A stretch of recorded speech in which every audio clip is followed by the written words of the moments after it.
historians and philosophers, Yuval Noah Harari. He is a distinguished research fellow at the University of Cambridge at the Centre for the Study of Existential Risk. He has been a lecturer in the Department of History at the Hebrew University of Jerusalem, and he is co-founder of Sapienship.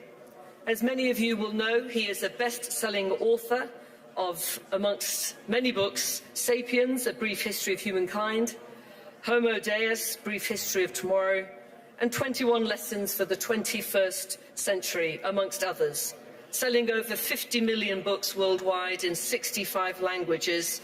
He focuses on the macro-historical questions of our time, and what a perfect moment with this pressing arrival and disruption of AI to have somebody of Yuval's distinction take on this challenge. Please join me in warmly welcoming Yuval Noah Harari to deliver a conversation about AI and humanity.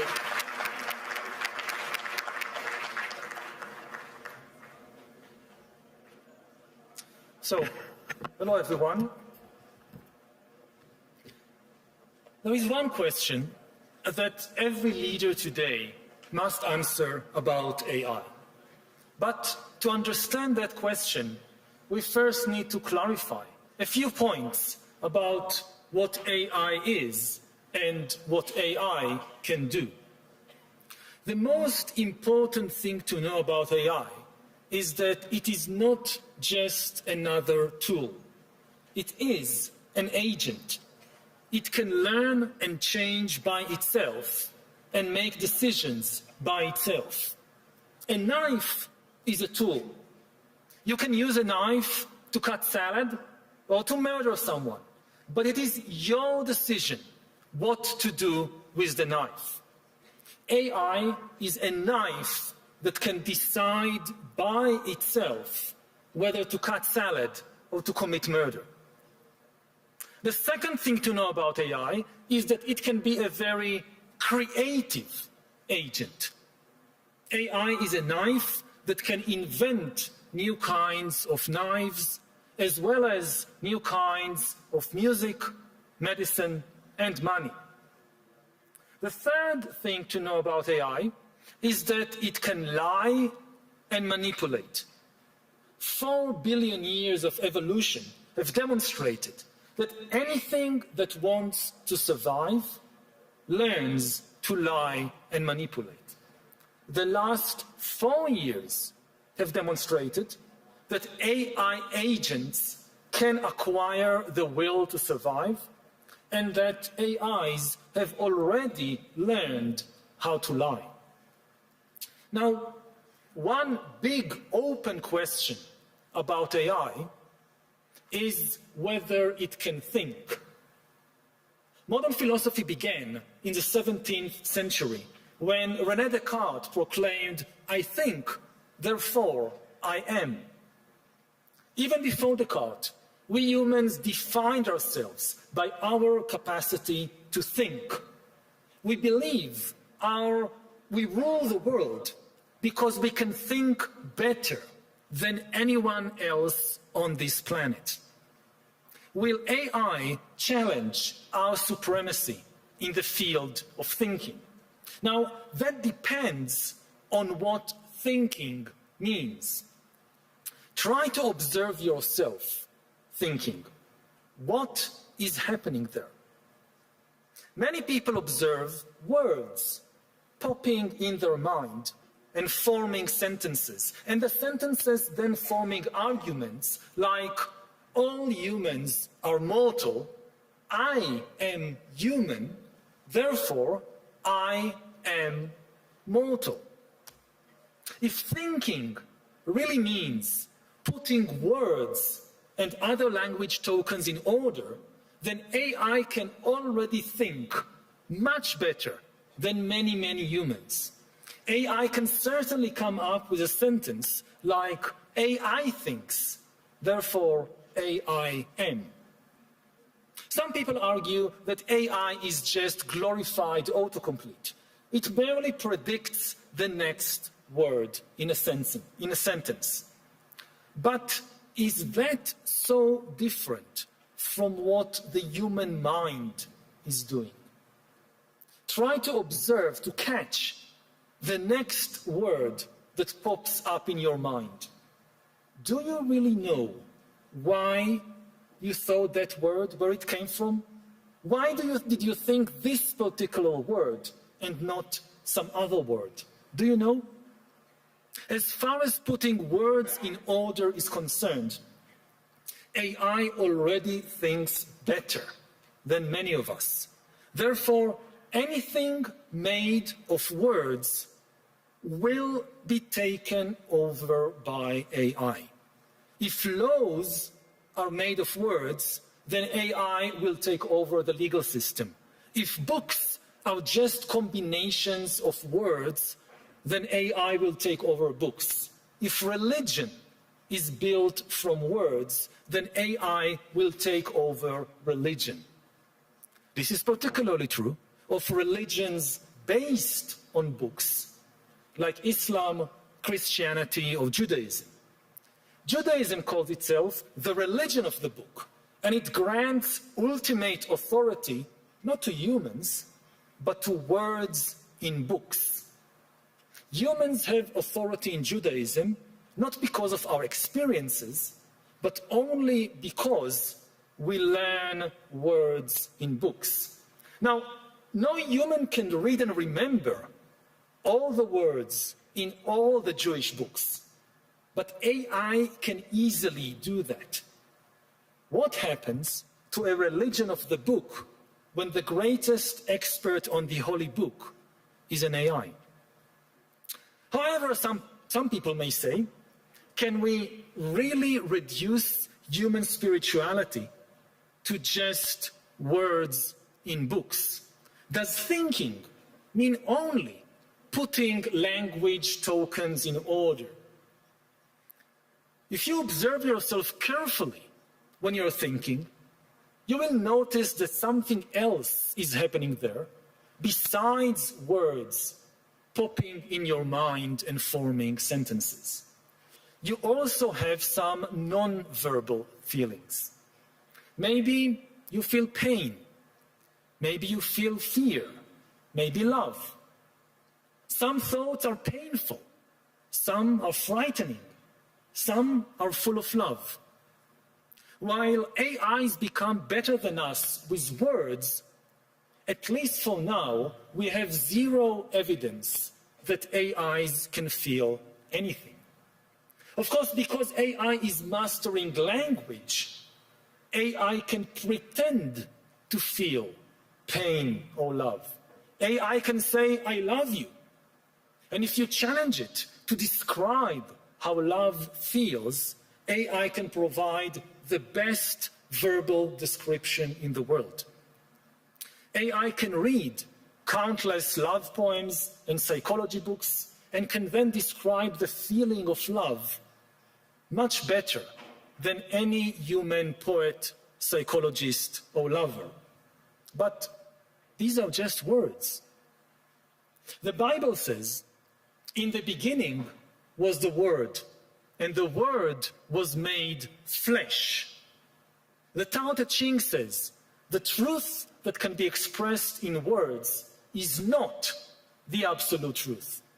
Throughout history, people have always struggled with the tension between word and flesh, between the truth that can be expressed in words and the absolute truth, which is beyond words. Previously, this tension was internal to humanity. It was between different human groups. Some humans gave supreme importance to words. They've been willing, for example, to abandon or even kill their gay son just because of a few words in the Bible. Other humans have said, but these are just words. The spirit of love should be much more important than the letter of the law. This tension between spirit and letter existed in every religion, every legal system, even every person. Now, this tension will be externalized. It will become the tension not between different humans, this will be the tension between humans and AIs, the new masters of words. Everything made of words will be taken over by AI. Previously, all the words, all our verbal thoughts, they originated in some human mind. Either my mind, I thought this, or I learned it from another human. Soon, most of the words in our minds will originate in a machine. I just heard today about a new word that AIs coined by themselves to describe us humans. They called us the watchers. The watchers. We are watching them. AIs will soon be the origin of maybe most of the words in our minds. AIs will mass produce thoughts by assembling words, symbols, images, and other language tokens into new combinations. Whether humans will still have a place in that world depends on the place we assign our non-verbal feelings and our ability to embody wisdom that cannot be expressed in words. If we continue to define ourselves by our ability to think in words, our identity will collapse. All this means that no matter from which country you come, your country will soon face a severe identity crisis and also an immigration crisis. The immigrants this time will not be human beings coming in fragile boats without a visa or trying to cross a border in the middle of the night. The immigrants will be millions of AIs that can write love poems better than us, that can lie better than us, and that can travel at the speed of light without any need of visas. Like human immigrants, these AI immigrants will bring various benefits with them. We will have AI doctors to help in our healthcare systems, AI teachers to help in our education systems, even AI border guards to stop illegal human immigrants. But the AI immigrants will also bring with them problems. Those who are concerned about human immigrants usually argue that immigrants might take jobs, might change the local culture, might be politically disloyal. I'm not sure that's true of all human immigrants, but it will definitely be true of the AI immigrants. The AI immigrants will take many human jobs. The AI immigrants will completely change the culture of every country. They will change art, religion, and even romance. Some people don't like it if their son or daughter is dating an immigrant boyfriend. What would these people think when their son or daughter starts dating an AI boyfriend? And of course, the AI immigrants will have some dubious political loyalties. They are likely to be loyal not to your country, but to some corporation or government across the ocean, most probably in one of only two countries, China or the USA.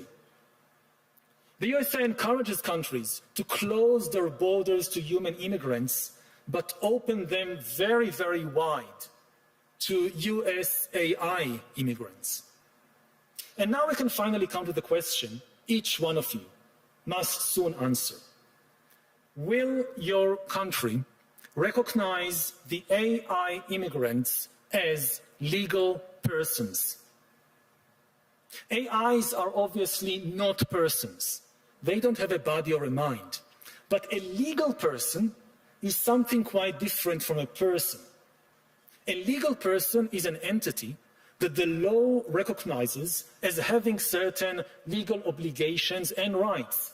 For example, the right to hold property, to file a lawsuit, and to enjoy freedom of speech.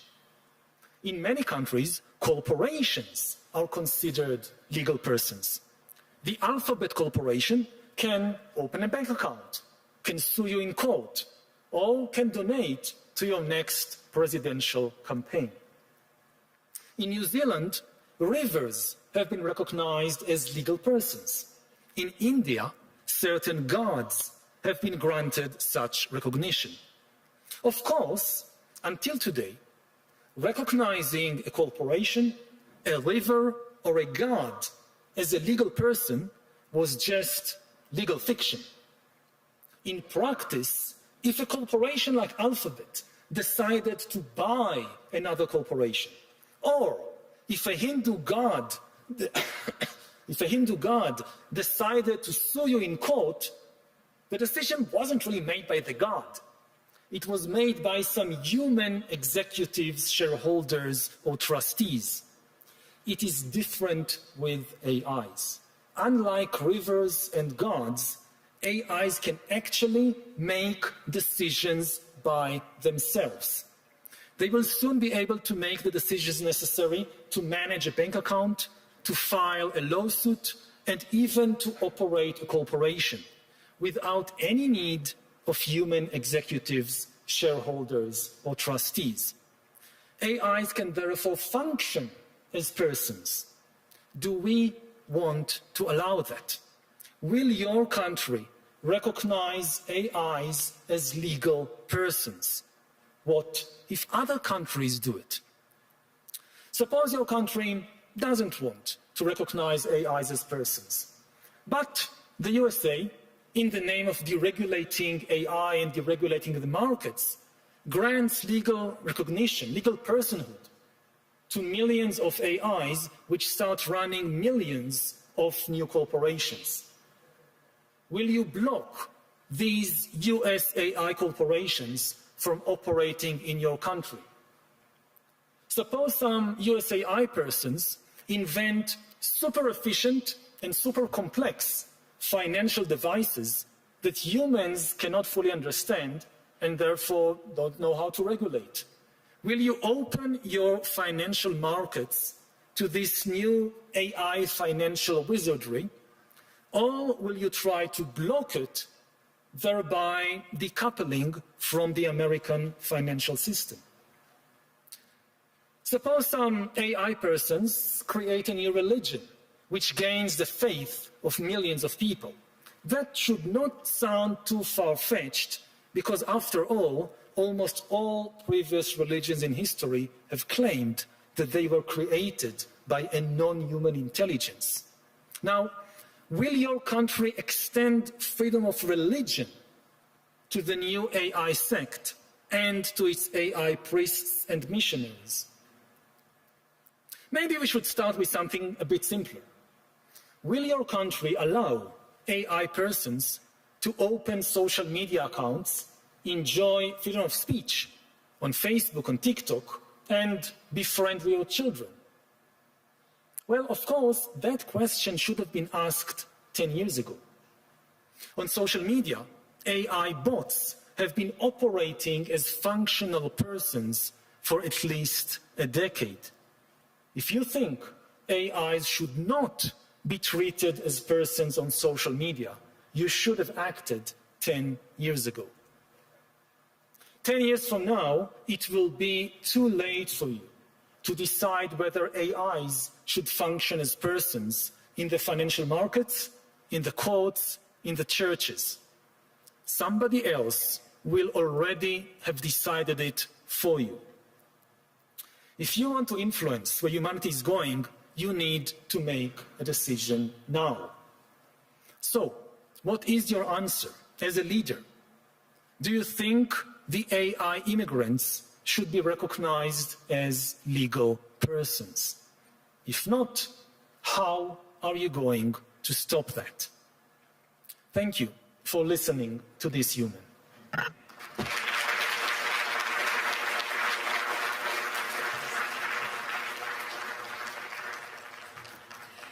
Thank you, Yuval. That was a fantastic overview. You posed a lot of questions, and they're the right ones. I agree with much of what you say. We're here in Davos, where the theme is around dialogue, And I was struck by your commentary around words and the importance of words, and that being something that demarcates human animals from other animals, although that's debatable that there's other language there. So in the context of Davos and the range of people we have here from technology, from the business world, from politicians, how would you like to see, what is the answer that you have in terms of this slightly dystopian world you've potentially put in front of us? And if I may just add to that, I think it's fair to say I'm a scientist by background, a neuroscientist, so I work a lot in this space, particularly around pain. And we're very comfortable with the fact that many of our discoveries, particularly technological discoveries, we often drive them forward, and then afterwards we think, oh, we hadn't thought enough about the ethics and the implications, and then we're trying to catch up on the regulation that we need to maybe put around it. So we are where we are. This thing is happening, as everybody says, at scale, both in terms of its magnitude and its pace, more than we've ever seen before in the Industrial Revolution. We have all the right blend of people here in Davos. It's all about dialogue. What would you like to see go forward in terms of putting boundaries around some of the slightly more worrying areas that you detailed? And what are your own thoughts about the ethical implications of giving legal rights to either agents, to robots, or to the ones that just exist on the internet? A lot of things there. I mean, first of all, I would say that, Davos is about words. It's about talking. The basic idea of Davos is that you can change the world just by talking, which I like this idea, because this is also my idea as an author, as a university lecturer. This is what I do. I talk, I write. I think I can influence the world with words. And this is now in question. Are we at the end of the road for words? Is this no longer functioning? And, engineers and also soldiers, they don't change the world with words. They do stuff. They take action. Philosophers, scholars, also political leaders, they try to change the world with words by saying things. And maybe we've reached the end of that road. And what does it mean? That, we humans, we conquer the world ultimately, I would say, with language and words. Because yes, engineers can make weapons and soldiers can wield them, but to build an army, you need to convince thousands of strangers to cooperate. How do you do that? With words, with ideology, with religion. So humans took over the world not because we are the strongest physically, but because we discovered how to use words to get thousands and millions and billions of strangers to cooperate. This was our superpower. And now something has emerged that is going to take our superpower from us. Until a few years ago, nothing on Earth could use words. Only humans. Chimpanzees couldn't, rivers couldn't, the sun couldn't. We could use words. Now there is something that is able, or soon will be able to use words better than us. And you look just, at what happened on social media and the immense change it brought to the world there. So 10 years from now, living in a world in which AIs are in command of language, how does that look like? Well, Davos in 10 years might look very different, as you say, so that's a future we can all try to think about in the context of who would be here beyond the physical human. But if I may just discuss a little bit around the fact that it's not new for humans to be beaten by technology. So if we think about some of the we can't fly, and we built aeroplanes. Cars can go faster than us. We're very comfortable with that. The threat that comes with AI is the fact that it's a threat to the sovereign power of our ability to think. And that is destabilizing. I say that as an academic and an educator. That's something that is very threatening. But if we go back to, say, a robot, the value we would place on a robot being able to run the 100 meters faster than Usain Bolt, is less. There's something about the human endeavour, the struggle, the suffering, the fact that we can have a collective sense of empathy and understanding about what it meant to achieve something, even if it was lesser with technology. I just wonder whether an author that would replace you, how much as a human we would value that, the words of that, the creativity that comes from art that's been done with artificial intelligence. Do you think we will value it as much, and therefore there's still a place for humans in the creative space of thinking and words? That's the identity crisis, because Descartes didn't say, I run, therefore I am. I mean, based human identity on our capacity to think. We always knew that cheetahs can run faster than us. We always knew that elephants are much bigger and stronger than us. So we didn't define ourselves by this, we defined ourselves by thinking. And now something is going to be better than us in thinking, if thinking means putting words in order. Now, I'm an author, I'm a speaker, I put words in order. This is my game. Like I have all these words, and I put, let's put these words in this order. No. It will be better to put it like this, like this, like this. And AI will beat me. I don't know how long it will take, 2 years, 5 years, 10 years. It will beat me. And then what does it mean for our identity? People identify, with the streams of words in their mind. Like you close your eyes, you try to see what's happening inside me. Many people, I'm one of them, we see words popping up, organizing themselves. We identify with that. But I guess my point is, using the same analogy, is that we still value a human. We have the Olympics. We've got the Winter Olympics coming. We know that many other animals and other technologies can outperform in many of those areas, yet we still really enjoy the humanity of people that train and develop, even though it's not as good. And I just wonder whether we will just naturally extend that to the thinking realm and to the words, so that you still will have a very, very vibrant and successful author role in 10 years' time. And I don't know, because I will value your book more than an AI-generated book. Even if the AI comes up with new ideas better than me, like let's say that you want to invest money, and you ask a human consultant, and she comes up with a certain whatever, and you can empathize with her because she had this life story and whatever, and then you have the AI financial consultant with zero life story, zero emotions, but better financial advice. Which one will you follow? Now, we always have this kind of, I think, the big mistake, and this is why I started with the idea of agency. We always think that we can just use these things as tools. But if they can think, they are agents. Maybe I'll tell a story from medieval history.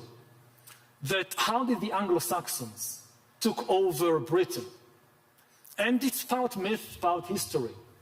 That, the Britons who lived there originally, they were fighting with the Picts and the Scots coming from the north. And the Britons didn't fight very well. So the king of the Britons, Vortigern, he said, I have an idea. I've heard that in Germany and Scandinavia, these people really know how to fight. So let's bring over some mercenary, some Anglo-Saxon mercenary. They will fight for us. They will defeat the Picts and the Scots.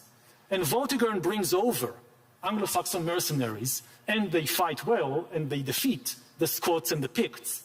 But then the Anglo-Saxons say to themselves, this is a rich country. And these people, they are very weak. And these people, they are disunited. We can take over. And they take over. We understand this with human mercenaries. We understand that when you bring a human mercenary, okay, you pay them, but they have a mind of their own, maybe they rebel. We don't get it with AIs. You look at the leader of the world, they think, I'll bring AI to fight my war for me. The idea that it can just take power away from me, it doesn't really cross their minds. They don't really accept that AIs can think. And that is very fundamentally different. So just to reverse that, you're an alum of my institution, and we're proud of that, although you're working at the other place now in Cambridge. So the challenge, I think, for the education sector, and it goes back to a reverse flip of what Alan Turing said, which was whether a computer could think, the sort of birthplace of artificial intelligence, if you will. So I think the question we've been posing inside the academic sector is, how do we keep humans thinking?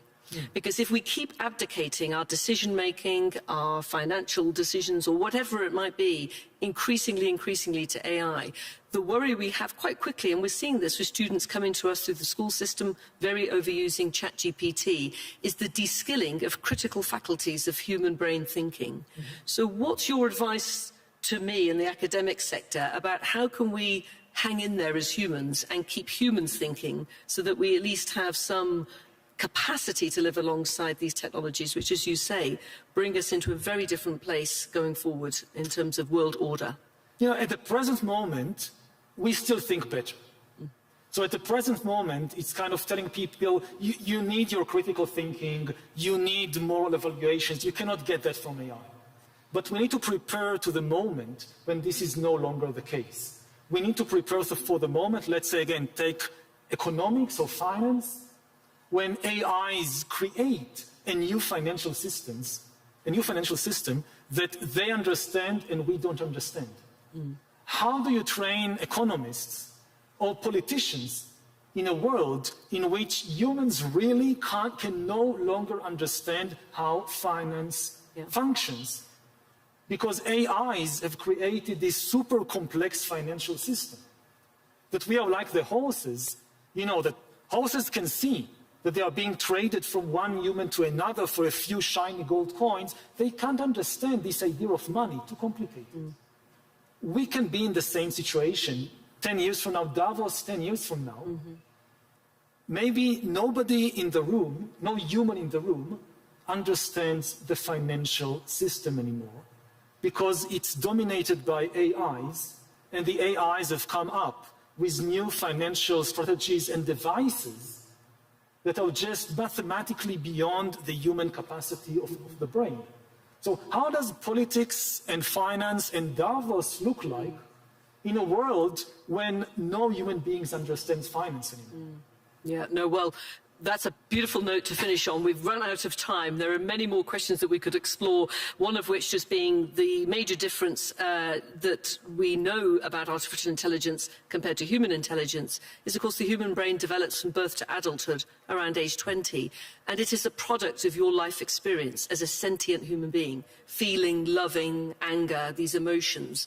And whilst one can improvise a little bit with sensory detectors, and you can train the brain to do that, that is fundamentally different. So the artificial brain is not a human brain, it is not human, and there is maybe something that is still of value there that goes back to that core business of this sentient human being that brings value to our understanding. And maybe one last comment. Please. Think about educating kids in a world where from day zero, maybe most of the interaction of the new child is with an AI and not with a human being. It's the biggest and scariest psychological experiment in history, and we are conducting it. Indeed, we are. Well, Yuval, thank you so much. I'm delighted that you're thinking about these problems and that you've got us all thinking this afternoon. I look forward to you coming back maybe to Davos in 10 years and reflecting on this conversation and just where we have got to. But thank you all to the audience, those of you online and those in the group. And thank you. Can we give a round of applause to you?